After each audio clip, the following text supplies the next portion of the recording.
ઊંઝાની double સિદ્ધિ. જીરા પછી હવે વરિયાળીને પણ મળ્યો છે જીઆઈ ટેગ. ખેડૂતોમાં ખુશીનો માહોલ. ગુજરાતના કૃષિ ઇતિહાસમાં વધુ એક ગૌરવપૂર્ણ સિદ્ધિ નોંધાય છે. વિશ્વ પ્રસિદ્ધ ઊંઝાના જીરાને અગાઉ મળેલા જીઆઈ ટેગ બાદ હવે ઊંઝાની વરિયાળીને પણ ભારત સરકારની જીઆઈ ટેગની અંદર સ્થાન મળી ગયું છે. ઊંઝા વર્ષોથી એશિયાના સૌથી મોટા મસાલા બજાર તરીકે ઓળખાતું આવ્યું છે. અહીંથી દેશ વિદેશમાં મોટા પ્રમાણમાં જીરા, વરિયાળી સહિતના મસાલાની ખરીદી અને નિકાસ થાય છે. ઊંઝાનું જીરું તેની ઉત્તમ ગુણવત્તા, સુગંધ અને શુદ્ધતા માટે વિશ્વભરમાં પહેલેથી જ વિશેષ સ્થાન ધરાવે છે. હવે વરિયાળીને પણ જીઆઈ ટેગ મળતા ઊંઝાની ઓળખ વધુ મજબૂત બની છે. ભારત સરકારની જિયોગ્રાફિકલ ઇન્ડિકેશન રજિસ્ટ્રેશનની અંદર હવે ઊંઝાની વરિયાળીને પણ સ્થાન મળી ગયું છે.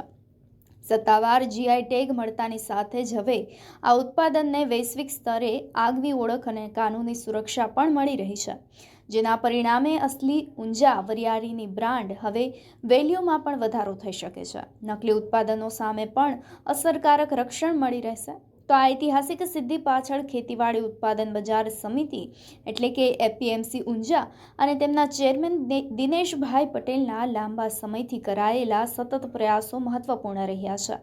તેઓ વર્ષોથી ઊંઝાની વરિયાળીને આંતરરાષ્ટ્રીય ઓળખ આપવા માટે કાર્યરત રહ્યા હતા અને આ સમગ્ર પ્રક્રિયામાં ભારત સરકાર, ગુજરાત સરકાર, ખેડૂત કલ્યાણ વિભાગ, સરદાર કૃષ્ણનગર દાંતીવાડા કૃષિ યુનિવર્સિટી અને EDII ગુજરાત તેમજ અનેક સંસ્થાઓએ મહત્વપૂર્ણ સહયોગ આપ્યો છે. એપીએમસી ઊંઝાની ટીમ તમામ સહયોગી સંસ્થાઓનો આભાર વ્યક્ત કર્યો છે.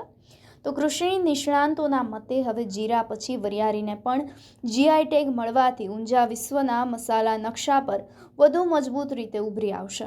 ખેડૂતોને તેમના ઉત્પાદનના વધુ સારા ભાવ મળશે અને નિકાસમાં પણ વધારો જોવા મળશે. સ્થાનિક વેપારીઓને નવી ગતિ મળશે.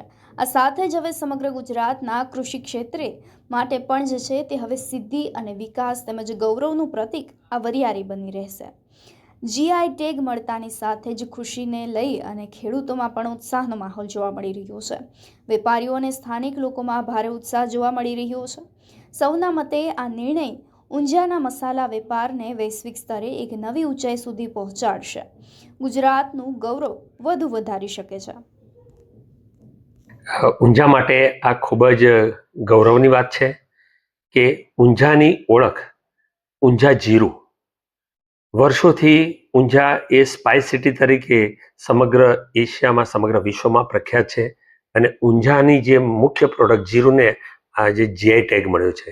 જીઆઈ ટેગ એટલે એ એવું પેટન્ટ કે એનો ટ્રેડમાર્ક છે કે એ વસ્તુની ઓરિજિનાલિટી, નેચર, ત્યાંની એ પ્રોડક્ટ છે એ ફલીભૂત થાય છે અને એ મળવાથી ઊંઝાના જીરુંને એક ખાસ ઓળખ વૈશ્વિક સ્તરે મળશે.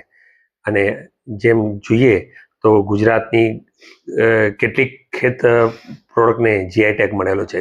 ભાલિયા ઘઉં, કેસર, ગીર કેસર કેરી, એવી રીતે હવે મસાલા પાકમાં સમગ્ર ભારતમાંથી વધુમાં વધુ એક્સપોર્ટ થતી વસ્તુ એક મરચું છે અને એના પછી ચીલી પછી ઊંઝાનું જીરું એ વધુમાં વધુ એક્સપોર્ટ થાય છે.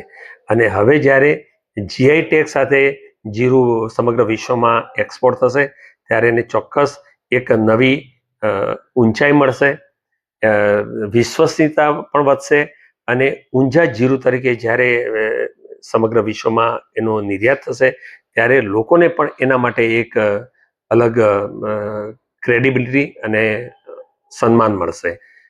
અને એના લીધે ઊંઝા જીરુંને એનો જે ભાવ છે એમાં પણ 20-30% વેપારી અને ખેડૂતોને એનો ભાવ વધારો પણ મળી શકે છે. સાહેબ, આમાં એપીએમસીની મહેનત કેટલી?